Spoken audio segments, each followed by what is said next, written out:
اتبعوا ما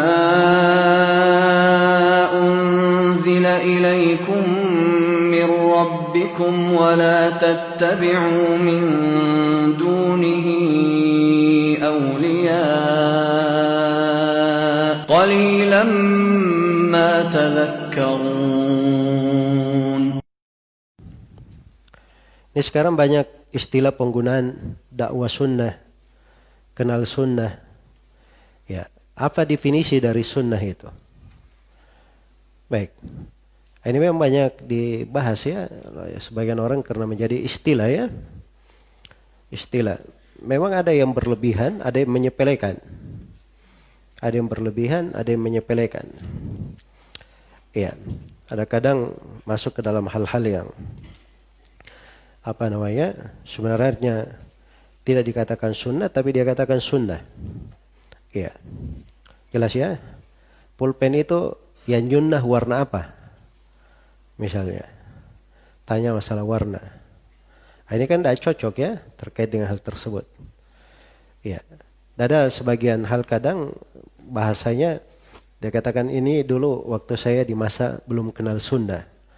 Padahal pembahasannya hanya masalah mubah atau boleh atau disunnahkan. Dalam hal yang seperti ini memang kadang penggunaan bahasa-bahasa agak berlebihan.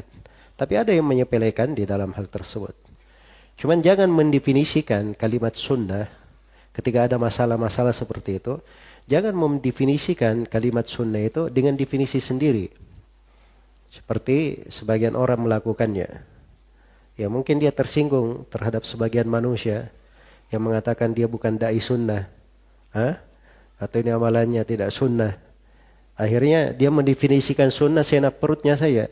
Yang benar aja dalam mendefinisikan. Sunnah itu ada definisinya secara bahasa, ada definisinya secara istilah. Secara bahasa, sunnah itu adalah at-tariqah. Adalah jalan. Jalan yang ditempuh, baik maupun buruk. Itu sunnah secara bahasa.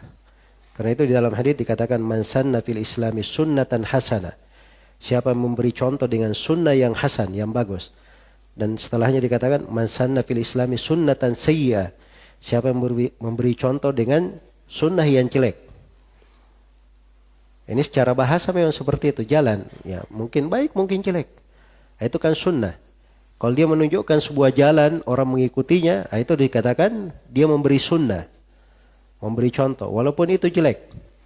Karena itu anak Adam yang pertama membunuh, tiap kali ada yang membunuh setelahnya, anak Adam pertama ini dapat dosanya juga. Kenapa? Li'annahu awwala man sanna al-qatal. Karena dia adalah orang yang paling pertama memberi sunnah membunuh.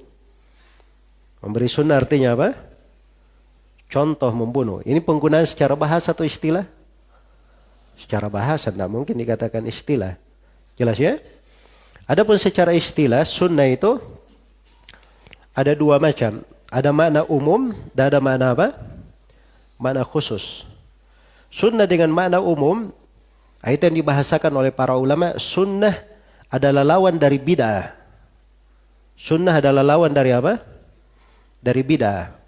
Dan ini istilah yang paling populer di tengah para ulama di masa dahulu. Jelas ya? Di tengah para ulama di masa dahulu. Kalau di masa belakangan ini memang tidak populer. Iya. Memang tidak populer, tapi kalau di masa dahulu itu populer sekali. Ya, karena kebanyakan buku-buku yang memuat tentang akidah secara khusus itu dinamakan dengan penamaan apa? As-sunnah. Sunnah bermakna lawan daripada apa? Lawan daripada bid'ah. Karena itu Ibnu Rajab rahimahullah ketika beliau definisikan as-sunnah, kata beliau, as-sunnah at-tariqul masluk. As-sunnah itu adalah jalan yang ditempuh. Yang Nabi dan para sahabatnya berada di atas jalan itu. Mencakup keyakinan, ucapan, amalan, dan segala perkara agama. Jelas ya? Nah, ini sunnah yang mereka inginkan, sunnah sebagai lawan daripada apa? Lawan daripada bid'ah. Jelas ya? Jadi kalau dia berkata, dulu sebelum saya kenal sunnah, maksudnya kalau dulu dia sebelum di atas tuntunan, sebelum di atas petunjuk, dulu misalnya dia di atas bid'ah, itu benar penggunaannya.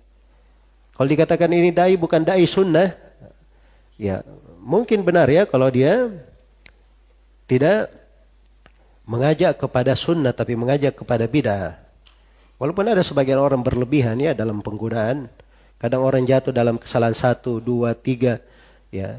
Kemudian langsung dia hukumi ini dai bid'ah. Padahal kesalahannya tidak sampai ke sana. Belum sampai ke sana. Ini kan bentuk berlebihan. Tapi dari sisi istilah itu ada. Istilah. Jelas ya? Ini ada orang yang mendefinisikan sunnah. Ini istilah tidak dia singgung. Padahal ini yang populer di tengah para ulama. Buku-buku yang ditulis dalam hal ini puluhan buku dengan nama as-sunnah.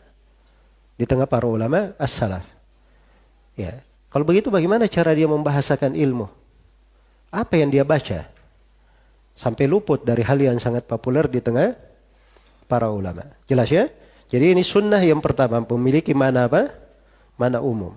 Yang kedua sunnah memiliki makna khusus.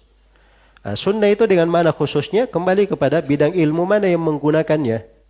Ada sunnah di istilah para ulama ahli hadits, ada sunnah di istilah para ulama fikih, ada sunnah di istilah para ulama ahli usul fikih. Ya. Ini beda-beda ya cara mereka mendefinisikan sunnah. Ada sunnah kadang diikatkan dengan kondisi tertentu. Misalnya ini sunnah Khulafaur Rasyidin, ini sunnahnya siapa? Abu Bakar As-Siddiq. Ya. Ini sunnahnya Umar radhiyallahu taala anhu. Ya. Baik. Maka ini diantara penggunaan-penggunaan kata sunnah.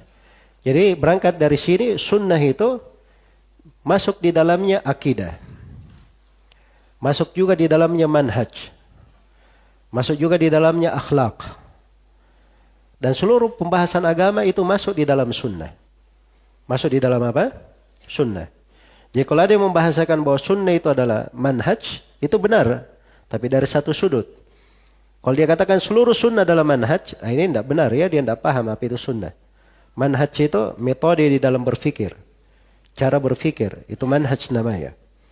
Ya, ketika dia cara berfikirnya sesuai dengan tuntunan Al-Quran dan As-Sunnah, di atas jalan as-salaf, itu artinya di atas manhaj dia. Kalau cara berfikirnya dengan cara berfikir orang-orang yang biasa mentakwil sifat, itu dikatakan manhajnya manhaj mu'attilah atau manhaj al-musyabbihah. Ya, jelas ya? Nah, kalau dikatakan suluk, betul di dalam sunnah ada suluk karena ada terkait dengan akhlak. Terkait dengan apa? Akhlak. Baik. Jadi ini mana-mana yang terkait dengan sunnah. Ya wallahu ta'ala alam.